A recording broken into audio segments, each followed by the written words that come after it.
القطه بتلعب في الضفيره تحت البيت؟ بس هتسجل معايا كذا ايرور. هو كان مسجل سويتش غيارات بس. طالما غير كل حاجه يبقى العيال في الضفيره. الضفيره تم مراجعتها مفيهاش غلطه، الضفيره زيرو. ولا في شغال السويتش المكان فيه رطوبه، المكان اللي هو كان فيه في بيته؟ لا، حتى لو في مكان رطوبه هيظهر معاه في كل الاوقات. هو مثلا يرسل مثلا العربية عند البيت. لا، هي العربيه بيركنها هو نفس العيب، هي نفس العيب في نفس العربيه. الراجل كان خلاص هو يأس من العيب ده.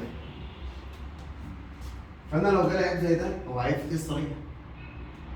العميل بيشتكي ان عندي مشكله في الفتيس.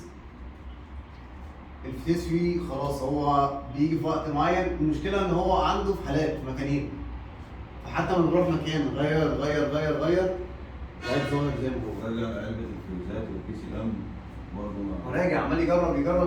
هي الفكره كلها ان انت ممكن زي حاجه زي كده، ممكن حد يقول له ده حاجه انترنال في الفتيس، فك فتيس. هو ليه ولا العيب في السويتش بره؟ العيب في السويتش بره. على فكره تقريبا ده عضو متكرر بقى، لان عندي عربيه النهارده بنفس المنظر ده. كان عندي بس بتجيب تاني. فكيت السويتش ونضفته وقفلته وعملت فيه كل حاجه بالنص. نفس الكلام برضه. كان ابتسام برضه. هي لا ما هي 17 هي 17. انا برضه سايب عربيه كده بس ما بتطلعش تاني، بتنقل 100 ماشي ليه بقى؟ نفس الكود بس نفس بتنقل الكود. 100. يعني بس انا جاتي كان اللي عندي بقى مفيش فيها اي مشكله، يعني هي ما بتعملش حاجه غير اللمبه تطلع منوره بس. لمبه منوره وهتفضل منوره. كان في مشكله في اللمبه. بس هو الراجل ده كان حظه ان حصل حاجه كده. اللي هو الطبيعي العطل ده ما بيحصل في اللسان، بتخش بقى وتشخص وتعيش والدنيا، وهو في العيب بيطلع حاجه ممكن في افتح الاخر. الضفاير بتاع الفوانيس. بقول لك هي كانت لمبه فانوس وكانت لمبه فانوس، بس مش فاهم ايه المشكله، يعني دي تعمل كده ليه؟ طب اقول لك ازاي من شهر بيت اللي العضله ده بيحصل معاه لما يدي اشاره شمال بس. حقيقي فعلا كان عندي كده. هو بيحكي نفس العربيه اللي عندي. هي بالظبط. يبقى نفس الفيوز نفس مع ان هو كان عنده لمبه محروقه في الجنب الشمال، حتى كان بتاع المرايه اشاره تشتغل سريع. عملتها النهارده، جبت له اللي هو ممكن يكون ايه؟ المراية. حصلت قبل كده في حاجه زي العربيه، وطلع ان في مشكله في الكهرباء، وكانت اللمبه اللي ورا عندي بتاعت النيمه فاصله خالص، وهي اللي كانت عامله المشكله دي. عربيه زي دي في نيسان، اول حاجه لما بتجيلي عربيه ليها علاقه بالفتيس، وجود مسجل في الفتيس، عشان ابدا امشي وراه صح هشوف العطل ده متسجل كرنت ولا هيستوري. هو غالبا بيتسجل هيستوري، ما بيتسجلش كرنت غير هو عند البيت. العطل ده بشوف الديسكربشن بتاعه ايه، بلاقي ان الكود البي 0705 بيقول لي ان في سيجنال بتسقط مع الغيارات. فانا بيبقى عندي حاجه من الاثنين، اجرب. انا ما بحبش اجرب قطع غير ستور. عندك كنترول، عندك دنيتك، عندك كهربتك، تعرف تحل مشكلتك براحتك زي ما انت عايز من غير ما تجرب. معاك سيجنال تعرف تعمل قفله على كهرباء، تعمل قفله على ارضي. فانا هنا جبت العربيه حتى لو مش معايا جهاز بالبلدي كده، ممكن اجيب البي والان والار واشوف الغيارات معايا ظاهره ولا لا. الغيارات ظاهره وبتقرا معايا صح، يبقى كده السويتش سليم. يبقى في حاجه خارجه بتاثر معايا على السويتش. ايه الحاجه المشتركه مع الفيس مع العربيه؟ كهرباء دي بالظبط يعني ايه؟ لمبه المارشلير. لمبه المارشلير. البريك سويتش. البريك سويتش هو في الاخر ممكن يخلي العربيه ما تنقلش، العصايه ما تتحركش، يقفل اللوك بتاعها بتاع العصايه نفسها. بتاع العصايه نفسها. لكن الحاجه المشتركه التصميم بتاعها مع الفيس لمبه المارشلير. لمبه المارشلير كان عند الراجل ده كان مكسوره وجواها ميه وفيها قفله، وما كانتش بس انها محروقه، اللمبه بتاعت كانت البورده نفسها عشان في نيسان دي بورده يعني هي كانها بورده، هي مش بورده الكترونيه بس كانها ايه؟ بورده، فهي محروقه. هو بقى مشكلته انه عنده في الشغل كان تقريبا شغال في مكان في التجمع ولا حاجه، الدنيا عنده براح، بيدور ويطلع والركنه مفيش زي الفل. عند البيت ركنه ضيقه، فلازم يجيب مرشدير، فالعربيه تدب معاه وتاخد تجيب ايه؟ تسجل معاه. فهي تشخيصها ان انا هبدا واحده واحده بالكود اللي متسجل معايا، بالحاله اللي موجوده معايا. اي فتيس في الدنيا هو ليه وضع بيمسك فيه غيار تاني تالت رابع. انا لو عايز اعرف العيب كهرباء ولا ميكانيكا ممكن افصل الفيش لو الفيش مثلا ما بيتحركش، افصل الفيش واشوف هو هينقل معايا ولا مش هينقل معايا. المشكله موجوده ولا مش نفس موجوده. الفيش دي. لو فصلت الفيشه بتاعت الفالف فاضي هو لازم ينقل معايا، لان هو كده كده في جزء ميكانيكال بينقل صفر قدام وورا. فلما بتجيلك عطل زي ده او حاجه زي دي كده، بدل عندك مشكله بيسجل في الغيارات سويتش غيارات، لا اما اللمض محروقه، ده اول احتمالات. تاني احتمال اللمض مش نفس الوقت، نور معاك تشيك انجن لكن مش تعمل اي حاجه في الفتيس. لو في قفله تعمل معاك دبه في الفتيس، لكن لو فيها لون مختلف. الوقت مختلف نور معاك تشيك انجن. وهتغير وهو في الاخر هتجيب لمبتين مارشدير نفس الوضع خلص عليك. ده لو حاجه مالهاش علاقه بالفتيس. ايه الحاجات اللي ممكن تانية مالهاش علاقه بالفتيس؟ لو العربيه مكتومه او حد بيشتكي من مشاكل السحب، وارد ان المشكله تكون اصلا بوابه، وارد ان يكون مشكله في المكنه، وارد ان يكون رد مشكله البنزين ضعيف ما الدقيقة. بيغذاش كويس. فهي في الاخر ما اقدرش احكمها 100%، لما لازم احكم المكنه. لو مشاكل سحب احكم المكنه عندي تاني.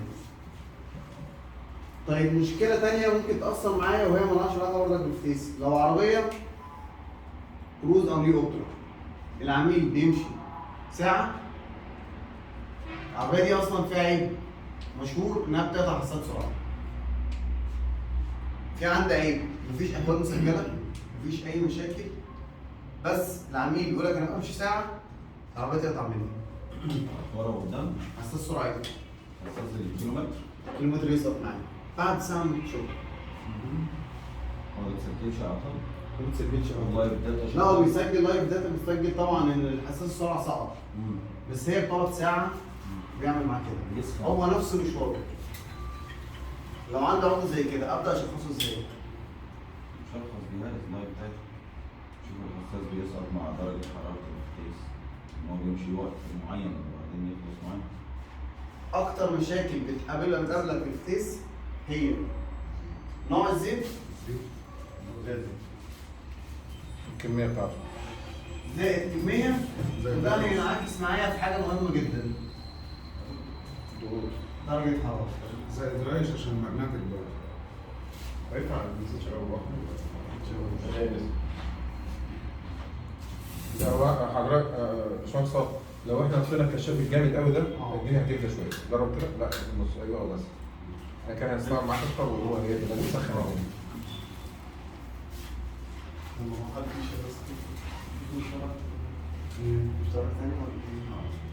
الجو مش حر.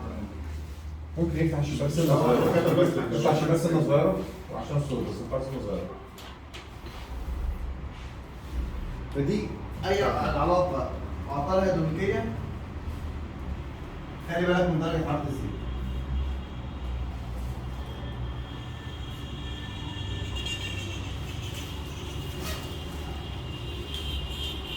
اعطال ميكانيكيه لو واحد فك فتيس لسه واخد قفل في ديله بتاعت حاجه، احنا كده ناخد تفاصيل فتيس ميكانيكال جزء ممكن يعمل معايا اعطال ميكانيكيه.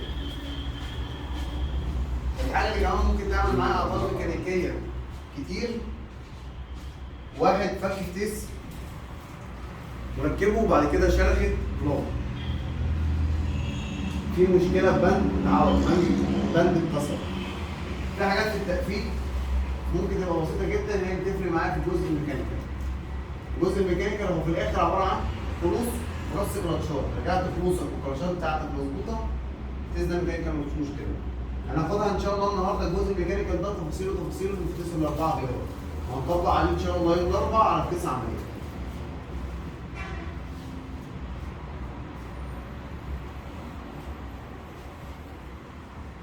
ما كملتش عمليه كروز العربيه كروز كان كل مشكلتها ان الكولر بتاعه مظبوط بتاع زيت الفتيس. كان العميل مغير عشان العربيه دي ملهاش فلتر غير الانترنال، الفلتر بتاعها جوه الفتيس، فالعميل بيغير فلتر فوق في النصين فبيغير زيت الفلتر كله، الفلتر خلاص عمل ايه؟ عبى بقى شوية. عبى جوه في المصفى، العربيه بقت تسخن، لما تسخن خلاص انت ما تستناش اداء من الفتيس. كان كل مشكلته لا يغير الديتيل لا ينظف الايه؟ العلبه. العيب التصميمي ده باين قوي قاتل في الفتاس السي دي بتاعت نيسان ورينو. بيعدوا الزيت كله على كل قد جرام. فتايس نيسان مشكلتها وما حدش بيغيره، ما كان الاول ما كانش حد بياخد باله منه. لان هو هي كان مش نيسان- تحت بقى، ده جاي في الجنب فوق. لا ده نيسان كمان، ده مش في النيسان، ده الاسوأ اللي هيبقى نازل ميتسوبيشي جديد ده.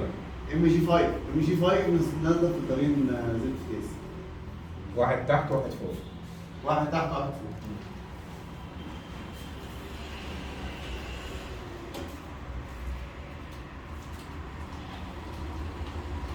طب انا دلوقتي عشان ابدا اشخص عطل صح، في شويه خطوات كده هنمشي عليهم على اي فتيس، على اي عطل، عشان نبدا نوصل للعطل ده. في مثلا مبدئيا كده كانت جايه عربيه كانت فتيس تويوتا، عاملين خدمه طبق، كتم كارتيرا طبقها ما بتنقلش، حد مشخص له دخل العربيه مسجله كي ريشيو فيها مشاكل، عايزه فتيس بدون ما يبص على يرفع العربيه او يبص عليها. لا كشف ظاهره مهم. فانت مبدئيا كده عاجل من حوالي 30% من الاعطال بعينك بس. فتيس واخد خبطه، في مشكله في تسريب زيت، في مشكله. ده قبل ما اكشف عليها باي حاجه. تاني حاجه ببدا اعملها ان اشوف الدي تي سي اللي متسجله. اعطال المتسجله دي ايه؟ الفتيس عموما عنده كذا حاجه للاعطال. في اعطال بيراقبها مباشر، ده عن طريق الحساسات السولنويد الموجوده واي حاجه كهرباء. في اعطال بيراقبها بشكل غير مباشر عن طريق قرايه الحساسات، هو اللي بيقرا الاعطال دي. زي ايه مثلا؟ لو مسجل سولنويد، مسجل حساس سرعه، مسجل جزء نفسه، ده عنده مفيش مشكله. طب افرض هو مثلا مسجل جير ريشيو، كيس بيفوت، في كتير بيظهر له العطل بتاع جير ريشيو ده، هيقول لك ان خلاص ده فتيس فوت، مع انه ممكن يكون المشكله اصلا زيت ناقص. انا قبل كده كان جاي لي عربيه ام دي